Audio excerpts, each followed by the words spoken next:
Okay, so I have even less time than I originally had when I was going to record this. When I'm on shift here at my job, I'm trying to hold in a sneeze. I always cover my um, the company name on the shirt because I just really don't want to cross like streams there. Like when I'm doing my videos on YouTube, I don't want to be wearing my uniform or the chain that I work for outside of like my dog training endeavors as an independent contractor. So my daughter's jacket fell off my shoulder and exposed the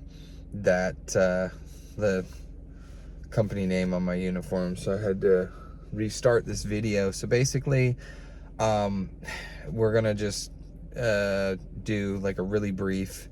Um, we're gonna revisit recall and just one particular aspect of recall, specifically one um, segment of recall, like at the latter end, like at the latter end of a recall. When your dog arrives at your location, I really usually want them to arrive in a sit directly in front of me. So a lot of the time I'll use a treat lure to facilitate that. I'll just like one fluid motion when they arrive, like lure them into a sit, give them their food reinforcer. You may have to give them a jackpot to keep them around if your dog is used to taking the money and running. So really we want to get in the practice of releasing the dog before they can release themselves. I'm always generally working with a long line on the dog. I never do truly like totally off-leash training. If you want to do that, I'm not the guy to do it. I just don't believe in the risk. So when I run my risk benefit analysis, like there's too much risk and not enough benefit with off-leash training. So that's just where I land on it. But I want them to arrive in a sit. I want them to remain idling until I release them.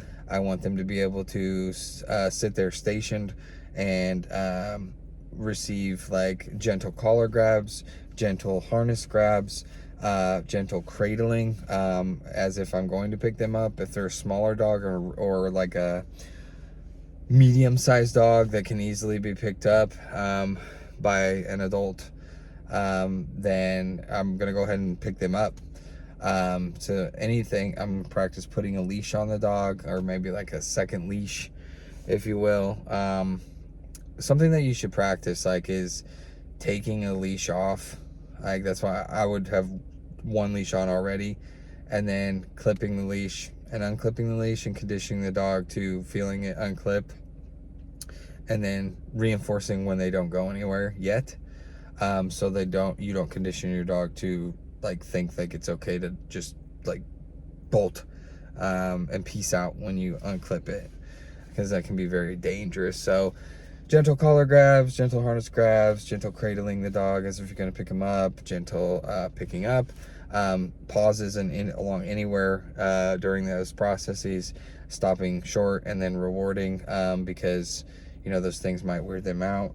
But you want them to be prepared for that if it happens in real life. God forbid they ever get loose, and you need to take those actions organically, then you want to have practiced them in that context prior to. You want to practice it while you're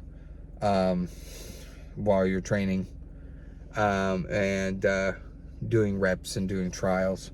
You want to prepare them for that, because it's something that you're reasonably expecting to be able to do in a real life situation. When the chips are down, you want to have practice it so your dog isn't surprised, they're not scared, they don't think it's a game, they don't evade. Arrive in a sit, do those things, be released, so like with an all done cue, or whatever you want to do. And that's as much as I'm going to be able to share with you at this point, because I got to go clock back in momentarily. All right, thanks for watching.